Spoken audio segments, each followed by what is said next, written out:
The summer had burned the color out of Mercy Creek.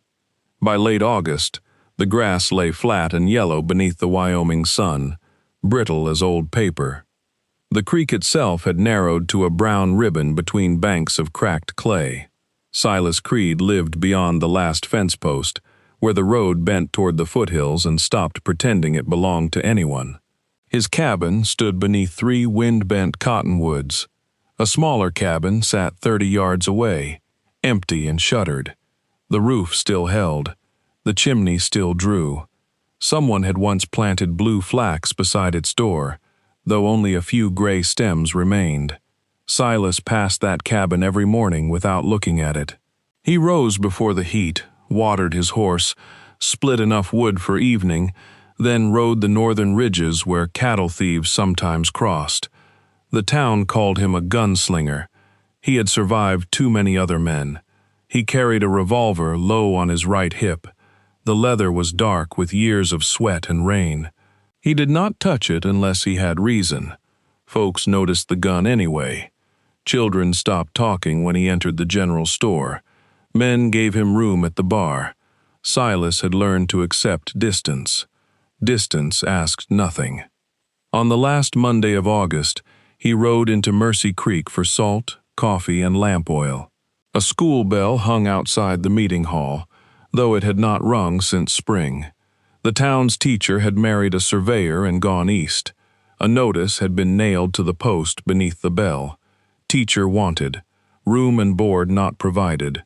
References required. Someone had written beneath it in charcoal. And shoes. Silas read the last line twice. Across the road, a woman stood before the school committee. She wore a faded brown dress, mended neatly at both elbows. A canvas bag rested beside her. Her dark hair had been pinned up, but the wind had pulled several strands loose around her face. Her feet were bare. The boards beneath them were hot. She shifted her weight without complaint. Reverend Hale stood with 2 ranchers and Mrs. Pike, who kept the boarding house. The Reverend held a folded letter in one hand. "Your references speak well of you, Miss Mercer," he said. "No one doubts you can read or cipher. Then let me teach." Her voice was calm, though the skin along her jaw had tightened. Mrs. Pike glanced at the bare feet. "The children need an example. I had shoes when I left Nebraska." One of the ranchers gave a dry laugh. "Most people manage to keep theirs." The woman looked at him. "The stage axle broke crossing the Red Wash. We walked 9 miles. A boy cut his foot on stone, so I gave his mother my shoes to wrap it. The leather was ruined by the time we reached town." "That may be," Reverend Hale said, "but the position comes with no lodging. Mrs. Pike has no vacant room, and the families have already taken in harvest hands. I can sleep in the schoolhouse. County rules forbid it. I can sleep in a barn." The rancher shrugged. "Then you will smell like one." No one laughed at that. Silas watched the woman pick up her canvas bag. It was light enough that the wind moved it before she did. "Thank you for reading my letters," she said. She turned away from the committee. Her eyes passed over Silas without recognition, then returned to the ground. He should have let her walk. Instead, he heard himself say, "There is a cabin." The woman looked at him. Silas nodded toward the western road. "Empty one. On my land." Mrs. Pike drew in a breath. Reverend Hale lowered the letter. The woman studied Silas from his dust-gray hat to the gun at his side. She did not step back. "What would you want for it?" she asked. "Nothing. I do not accept nothing." "Then keep the chimney clear." The rancher who had laughed folded his arms. "Miss Mercer, you know who that is?" "I know he offered a roof." Silas lifted her bag before she could object. It weighed less than a saddle blanket. "My name is Ruth Mercer," she said. "Silas Creed. I have heard of you. Most stories improve with distance." She looked once at the revolver. "Do you shoot people often, Mr. Creed?" "No." "How often?" "When they leave me no better choice." Ruth considered that, then nodded as if he had answered a question in a classroom. Silas put her bag behind the saddle and offered his hand to help her mount. She looked at the horse, then at him. "I can walk. The road is 4 miles. I walked 9 yesterday. That is why you are barefoot today." For the first time, the corner of her mouth moved. Silas mounted, then reached down. Ruth placed her hand in his. Her palm was rougher than he expected. He pulled her up behind him, careful not to touch more than needed. They rode out of Mercy Creek beneath the hard white sun. The empty cabin smelled of pine dust, cold ashes, and years without breath. Ruth stood just inside, while Silas opened the shutters. Light fell across a narrow bed, a table, 2 chairs, and an iron stove. A cracked blue cup rested upside down beside the wash basin. In one corner stood a child-sized wooden stool. Silas turned it toward the wall with his boot. "There is a spring beyond the cottonwoods," he said. "Outhouse behind the shed. Roof leaks near the back window if rain comes from the north." "Does it?" "What?" "Rain. Sometimes." She set her bag on the bed. "Who lived here?" Silas looked at the gray stems beside the door. "My brother, his wife, their girl." Ruth waited. "They are gone." She did not ask where. Silas placed a ring of keys on the table. "Main key sticks. Lift the latch as you turn it. I will pay rent when the county pays me." "No, Mr. Creed. The cabin needs smoke in the chimney. That is payment." She looked around at the dust, the cold stove, and the little stool turned toward the wall. "All right," she said. "For now." He left before gratitude could make either of them uncomfortable. The next morning, Silas found Ruth at the spring washing her dress hem. She wore the same dress and stood barefoot on a flat stone, her sleeves rolled above the elbows. Beside her lay a pair of rough sandals made from grain sack cloth and strips of leather. "You made those?" "The liveryman gave me scraps." "They will not last. They only need to last until payday." Silas set down the bucket he had brought. "You start today? If the committee has not changed its mind." "They will not." "You sound certain." "I spoke to Reverend Hale." Ruth wrung water from the cloth. "What did you say?" "That an empty cabin is lodging, and that if they could find a better teacher before sunrise, they should hire one." She looked toward the brightening sky. "Did you threaten him?" "No." "Did he believe you might?" Silas picked up the bucket. "That is not the same thing." The school bell rang at 8. 12 children came the first day. 9 sat inside. 3 watched through open windows because their fathers did not want them sharing a room with a teacher living on a gunslinger's land. Ruth taught all 12. She wrote letters across a slate in a steady hand. She made the youngest children speak each sound aloud.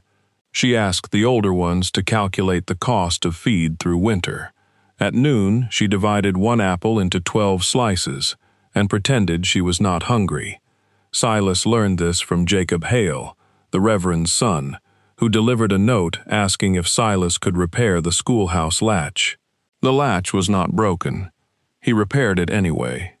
On the second morning, Ruth found a sack of potatoes outside her cabin. On the third, a jar of beans. On the fourth, a small tin of coffee and 2 heel ends of bread wrapped in cloth. She carried them to Silas's door. "You are doing it again," she said. He was oiling a bridle strap at the table. "Doing what?" "Giving me things and calling them nothing. They were extra. The bread was still warm. Then it would have gone stale." She set the bundle down. "I can work. I know. I can cook for myself. I expect so. I do not need charity." Silas threaded the leather through a buckle. "Good, because I do not give it. What do you call this?" "Food." Ruth stood there, barefoot in her cloth sandals, holding the stubbornness in her shoulders. Then she placed 1 heel of bread on his table. "What is that?" he asked. "Food." She walked back to her cabin. The next evening, a bowl of potato soup appeared on Silas's porch. He ate it cold because he had returned late. It was the best thing he had tasted in months. September softened the land. Clouds gathered over the mountains. Wind came down carrying the smell of wet stone. The first rain struck the cabin roofs in large separate drops, then became a steady drumming that lasted through the night. Silas woke before dawn and saw lamplight in Ruth's window. The roof leaked near the back, just as he had warned. By the time he arrived with a ladder and tar patch, Ruth had placed bowls beneath 3 drops and moved the bed. "You could have knocked," she said. "You were awake. That is not the same as permission." He stood in the doorway, rain running from his hat brim. After a moment, she stepped aside. He climbed to the roof while the storm pressed cold water through his coat. Ruth held the ladder below. Neither spoke. When he came down, she gave him a towel and pointed toward the stove. "You will sit until your hands stop shaking." "They are not shaking. They are dripping. Sit." He sat. She poured coffee into the cracked blue cup. Silas stared at it. Ruth noticed. "Should I use another?" "No." He wrapped both hands around the cup. The crack had been sealed long ago with a thin line of pale resin. His niece, Annie, had dropped it the winter she learned to carry water without spilling. Ruth sat across from him. Outside, the rain washed dust from the grass. Inside, the stove clicked and breathed. Silas drank the coffee. After that, the cabin began to change. Ruth swept mouse nests from the corners. She washed the curtains and hung them while still damp. She found the blue flax seeds in a paper packet behind a shelf and pressed them into the wet earth beside the door. Silas repaired the loose bed frame. He replaced a broken stove hinge. He did each job while Ruth was at school, and she stopped carrying the repaired things back to him as if they were debts. Instead, she left supper on his porch every Wednesday: beans with onion, corn cakes, rabbit stew when one of the ranch boys brought her meat. Once, a blackberry pie with a crust too thick at the edges. Silas returned the plate clean every Thursday. By October, 18 children attended school. The 3 who had watched from the windows moved inside after the first cold morning. Ruth said nothing when they entered. She simply pointed to empty benches. She made no special notice of poor clothing or hungry eyes. When a child struggled, she knelt beside the desk and lowered her voice. When a child lied, she waited in silence until the truth became easier to carry than the lie. Some evenings, she held lessons outside the cabin for children who worked during daylight. They sat on logs near the cottonwoods with slates on their knees. Silas heard them reciting multiplication while he rubbed down his horse. Once, Ruth asked him to read aloud from a geography book. "I am busy. You are sitting on a fence, thinking. You can think after the chapter." The children watched him. Silas looked at Ruth. She held out the book. He took it.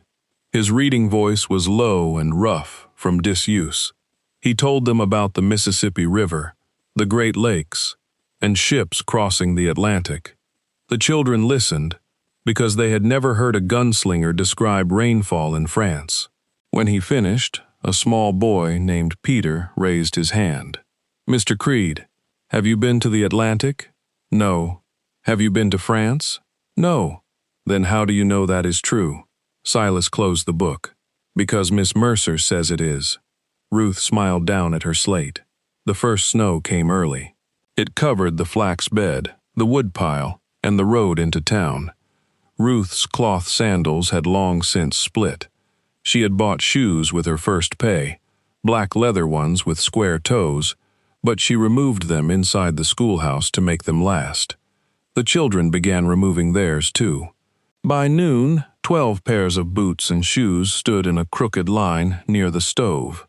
The school committee objected. Ruth listened while Mrs. Pike explained that bare feet encouraged disorder. "The floor is warmer near the stove," Ruth said. "That is not the point." "What is the point?" Mrs. Pike did not have one she wished to say aloud. The next day, every child wore shoes, including 3 who had none the week before. Silas had left repaired boots outside their homes before dawn. No one proved it. Winter settled into a pattern. At first light, smoke rose from both cabins. Ruth crossed the yard with a kettle. Silas split wood. She went to school. He rode the ridges or hired out to escort freight through the pass. At dusk, 1 lamp burned in each window. Sometimes Ruth came to his cabin to borrow a book. Sometimes Silas sat at her table while she marked lessons. The silence between them lost its sharpness. She learned he hated cinnamon and liked his coffee strong enough to float a nail. He learned she hummed when adding sums and stopped when she noticed anyone listening.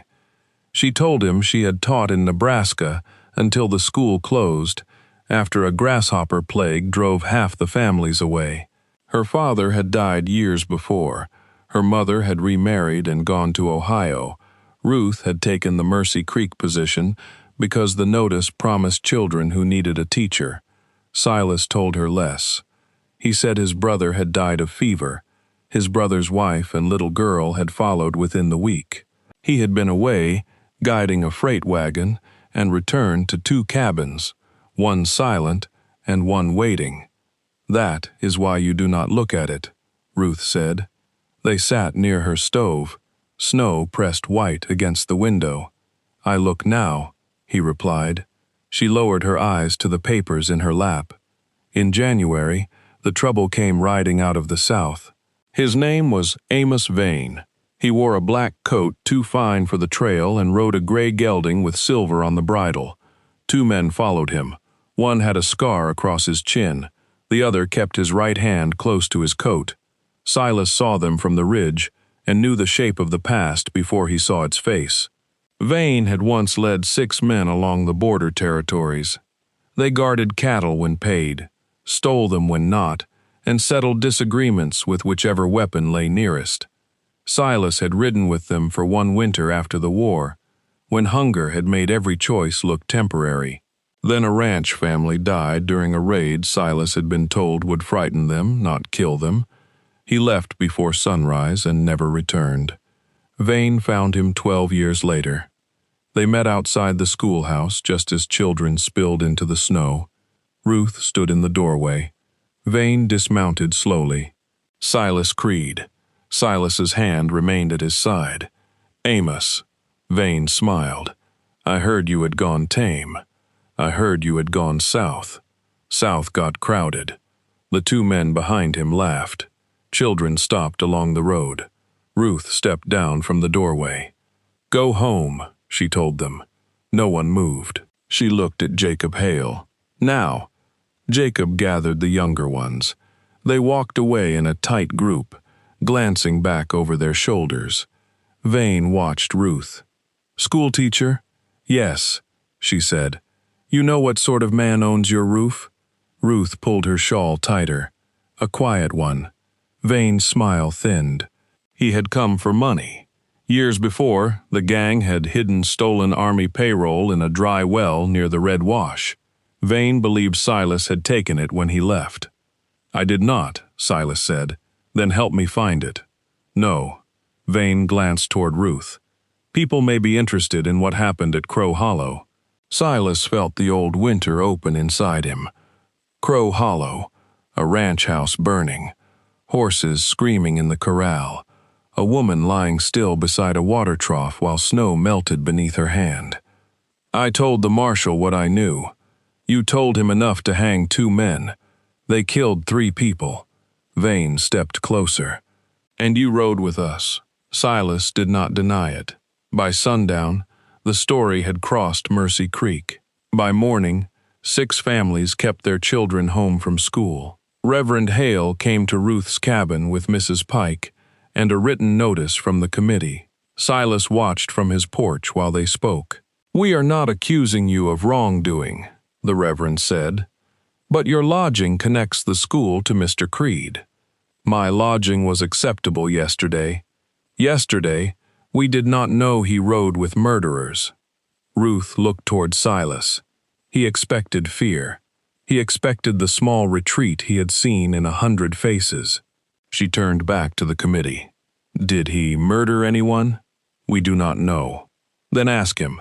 Mrs. Pike's mouth tightened. Appearances matter. To whom? To decent families. Ruth held the notice without opening it.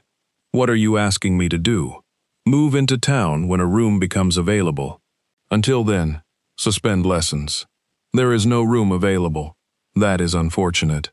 No, Ruth said. It is convenient. The Reverend flinched. Mrs. Pike stepped forward. Miss Mercer, you arrived here with no shoes and no place to sleep. The committee overlooked much. Ruth's face went pale, but her voice stayed level. You overlooked nothing. Mr. Creed gave me a place. I gave your children a school. She folded the notice once and handed it back. I will teach tomorrow. The committee dismissed her that afternoon. 20 children came the next morning. Ruth taught them in the empty cabin. They carried benches from the schoolhouse before anyone could lock the door. Silas moved the table outside. Older children stacked firewood. Younger ones sat cross-legged near the stove, their slates balanced on their knees. The blue cup held chalk. For 3 days, the cabin was full of voices. Then Vane returned. This time, he brought a deputy marshal from Laramie and a paper ordering Silas to appear for questioning regarding the stolen payroll. The paper was lawful. Vane's smile was not. Silas saddled his horse. Ruth followed him to the barn. Snow turned beneath her new black shoes. Will you come back? She asked. If the marshal believes me. That was not my question. Silas tightened the cinch. Vane waited near the road. The children watched from the cabin windows. Silas spoke quietly. The town will take the cabin once I am gone. It is your land. Not if Vane proves the money was here. Was it? No. Then come back. He looked at her. Ruth. She stood close enough that he could see snow caught in her hair. I know what Crow Hollow was, she said. Reverend Hale told me. You should not have had to hear it from him. I should have heard it from you. Silas looked away. I rode with Vane, he said. I knew we frightened people for money. I told myself I never fired first. I told myself that made me different. Ruth said nothing. At Crow Hollow, I saw what we had become. I left, but leaving did not bring those people back. No, I am not the man this town thinks I am. Which man? Either one. Ruth's breath showed white between them. You offered me a cabin when everyone else saw bare feet, she said. You fed children who were not yours. You fixed boots in the dark so no one would thank you. That does not erase Crow Hollow. I know, but Crow Hollow does not erase this. Silas looked toward the cabin. A child had drawn letters in the frost on the window. Ruth reached for his hand.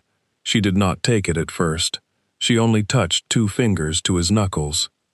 Come back, she said. Silas turned his hand and held hers once, firmly. Then he rode south with the deputy marshal. He was gone 11 days. During that time, Vane searched the property twice. Ruth stood in the doorway while he pried up floorboards in Silas's cabin and dug beside the barn. She sent Jacob Hale to fetch the sheriff and made Vane wait until he arrived. The second search found nothing. The third took place at the dry well near Red Wash. The deputy marshal had listened more carefully than Vane expected. Silas led him to the place where the gang had camped before Crow Hollow. Beneath a collapsed wall, they found a rusted lockbox with army markings. Vane reached for his gun. Silas was faster, but he did not fire.